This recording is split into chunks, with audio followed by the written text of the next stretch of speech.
ஒரு வாட்டி கூட நான் பதில் சொல்லும்போது இருக்க மாட்டேங்கிறாங்க. நானும் தொடர்ந்து பார்த்துக்கிட்டே இருக்கிறேன்.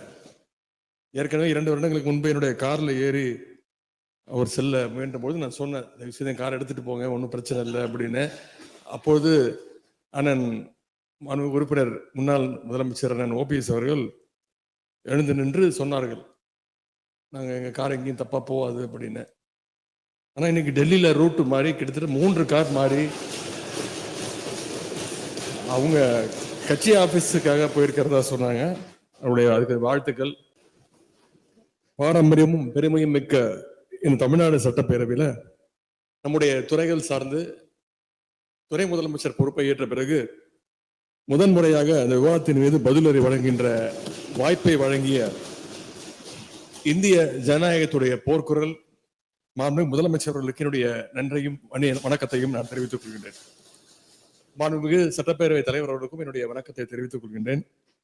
மாண்புமிகு அவை முன்னவர்களுக்கும் 100 ஆண்டு வரலாறு கொண்ட இந்த சட்டப்பேரவையில் கிட்டத்தட்ட 50 ஆண்டு வரலாறையும் அனுபவத்தையும் கொண்டு எங்களை எல்லாம் வழிநடத்தி கொண்டிருக்கக்கூடிய நம்முடைய அவை முன்னவர் நீர்வளத்துறை அமைச்சர்களுக்கும் மாண்புமிகு மூத்த அமைச்சர் பெருமக்களுக்கும் அனைத்து அமைச்சர்களுக்கும் சட்டமன்ற அரசு கொரோனா மாண்புமிகு பேரவை துணைத் தலைவர்களுக்கும் கழகத்துடைய மாண்புமிகு சட்டமன்ற உறுப்பினர்களுக்கும் தோழமை இயக்கத்தைச் சேர்ந்த தலைவர்களுக்கும் சட்டப்பேரவை உறுப்பினர்களுக்கும் என்னுடைய வணக்கத்தை நான் தெரிவித்துக் கொள்கின்றேன்.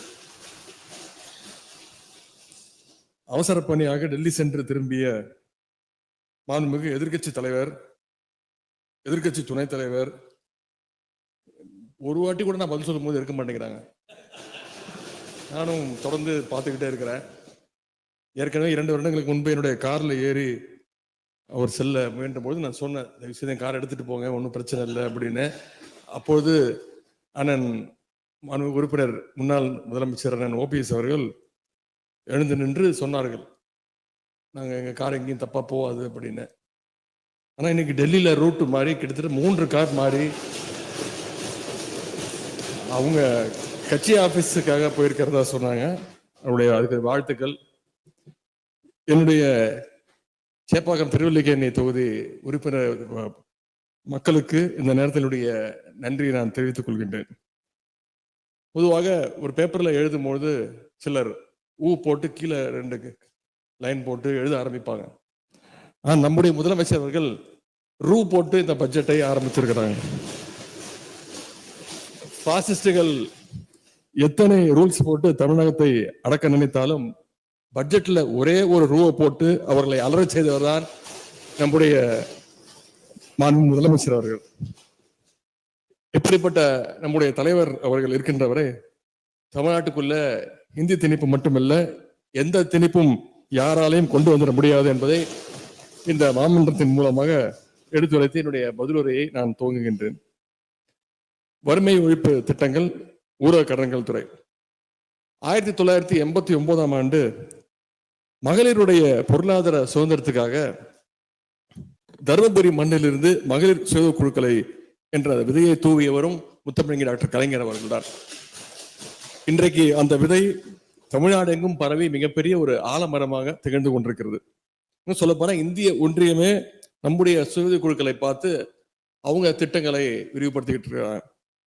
நான் எந்த மாவட்டத்திற்கு சென்றாலும் அங்குள்ள அந்த சுய உதவி குழுக்களை சேர்ந்த சகோதரிகளை நேரடியாக ஒவ்வொரு குழுவாக முடிந்தவரை சந்திக்க வேண்டும், அவங்களோட உரையாட வேண்டும் என்று முதலமைச்சர் அவர்கள் அறிவுறுத்தியிருந்தாங்க. அதன்படி சமீபத்தில் திருவாரூர் மாவட்டம் சென்ற பொழுது பழவனக்குடி ஊராட்சியை சேர்ந்த அந்த குழுக்களை, அந்த சகோதரிகளை சந்தித்து ரொம்ப நேரம் உரையாடினோம். அப்போது அந்த சகோதரிகள் சில கோரிக்கைகளை முன் வச்சாங்க. அதை முதலமைச்சருடைய கவனத்திற்கு எடுத்து சென்றவுடன் உடனடியாக அதை தீர்க்க வேண்டும் என்று உத்தரவிட்டோன்னு கோரிக்கைகள் ஏற்கப்பட்டு 5 மணி நேரத்துக்குள்ள அவங்க கேட்ட கலைஞர் கனவு இல்லம் திட்டம், வீட்டுமனை பட்டா உட்பட ஏராளமான தீர்வுகளை உடனுக்குடன் வழங்கினோம்.